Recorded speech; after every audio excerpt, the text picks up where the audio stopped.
పితా పుత్ర పవిత్ర ఆత్మనామంన ఆమేన్. ఈ రోజు మొదటి పట్టణంలో దానియేలు గ్రంథం 6వ అధ్యాయం 22వ వచనంలో దేవుడు దేవదూతను పంపి సింగన్న నోర్లు మూయించి అవి ఏ హానియూ చేయకుండా దానియేలును కాపాడిన విధంగా, ప్రియ దేవుని బిడ్డలారా, మన జీవితాల్లో చిన్న విషయాలకే మనందరం కూడా భయంతో భయాందోళనలతో జీవిస్తూ ఉంటాం. తెలియని అలజడి మనలో ఉంటుంది.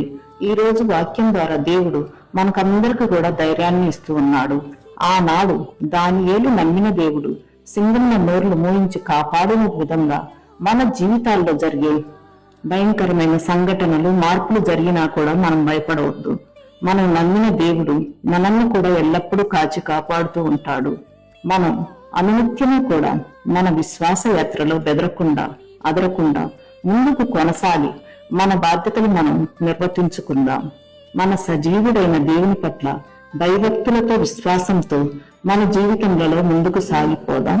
ఆమేన్.